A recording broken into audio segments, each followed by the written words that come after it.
정조의 죽음 이후 어린 순조가 즉위하면서 권력은 왕의 외척 가문인 안동 김씨의 손에 완전히 넘어갔습니다. 왕권은 바닥으로 추락했고 소수의 외척들이 조선의 모든 부와 권력을 독점하며 썩어 들어가기 시작했죠. 우리는 이 극심한 부정부패의 암흑기를 가리켜 세도정치 시대라고 부릅니다. 뇌물을 바치고 벼슬을 산 탐관오리들은 본전을 뽑기 위해 백성들을 쥐어짜며 무자비하게 세금을 걷어들였습니다. 죽은 사람과 갓난아기에게도 세금을 매기고 심지어 나라에서 빌려주는 구율미의 모래를 섞어 이자를 뜯어냈죠. 굶주림에 지친 백성들은 이생지옥 같은 현실 속에서 그야말로 피눈물을 흘리며 죽어갔습니다. 그 중에서도 한반도 서북쪽의 평안도 지역은 가장 끔찍한 차별과 착취를 당하고 있었습니다. 상업이 발달해 부유한 지역이었음에도 불구하고 평안도 출신은 과거 시험에 합격해도 벼슬길이 철저히 막혀 있었죠. 차별받고 수탈당하던 서북민들의 끓어오르는 분노는 언제 터질지 모르는 거대한 화약고와 같았습니다. 이 절망의 시대에 평안도 출신의 똑똑하지만 좌절한 몰락 양반 홍경래가 역사의 전면에 등장합니다.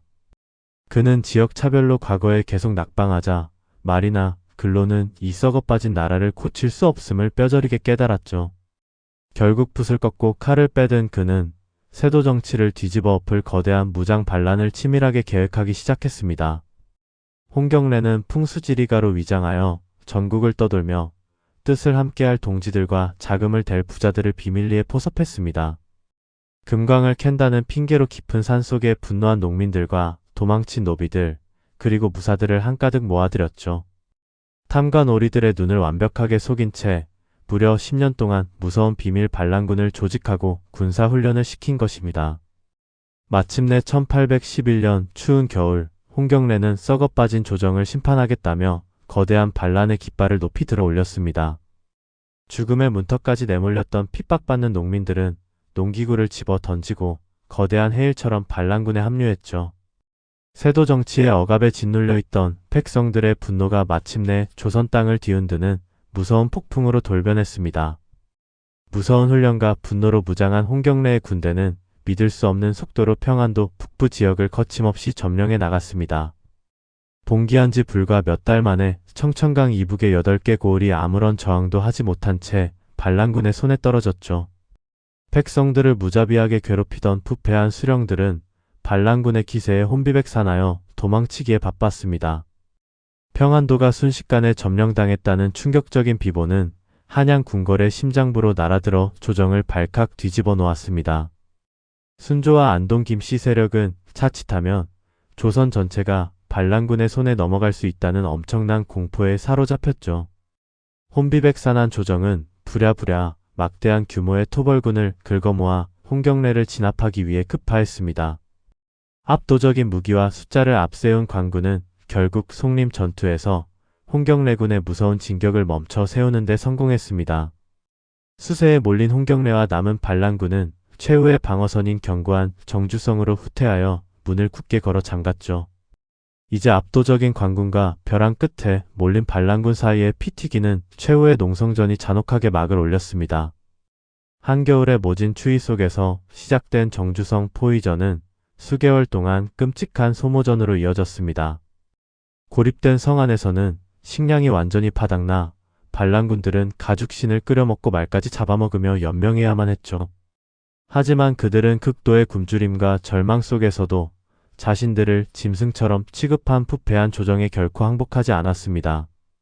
일반적인 공격으로는 정주성을 뚫을 수 없자 관군은 땅굴을 파서 성벽 밑으로 접근하는 무서운 전술을 사용했습니다. 그들은 성벽 아래에 어마어마한 양의 화약을 몰래 묻어두고 불을 붙이는 극단적인 선택을 내렸죠. 1812년의 봄날, 천지를 찢는 듯한 엄청난 폭발음과 함께 난공불락의 정주성 성벽이 산산조각 나며 무너져 내렸습니다. 무너진 성벽의 틈으로 관군이 새까맣게 밀려들어오며 성 안에서는 자비 없는 끔찍한 대학살이 벌어졌습니다.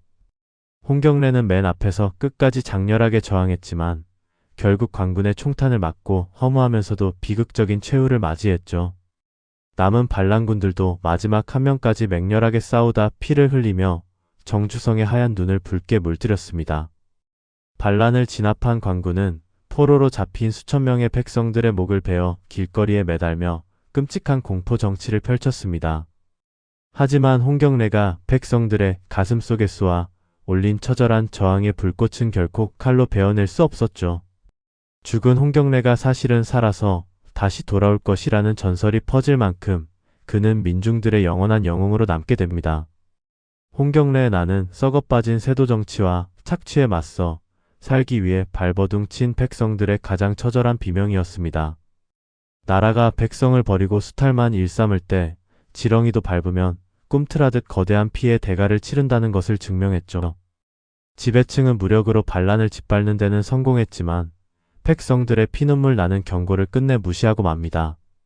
이 거대한 폭발은 숨을 거두어가는 조선 전역에 몰아칠 농민봉기라는 거대한 폭풍의 서막에 불과했습니다. 탐욕스러운 외척들의 세도 정치가 계속될수록 짓눌린 민초들의 분노는 들불처럼 번져나갈 준비를 하고 있었죠. 다음 시간에는 50년 뒤 삼남 지방을 완전히 뒤집어 놓은 더 거대하고 끔찍한 농민들의 대폭발, 임술 농민봉기를 향해 달려가 보겠습니다.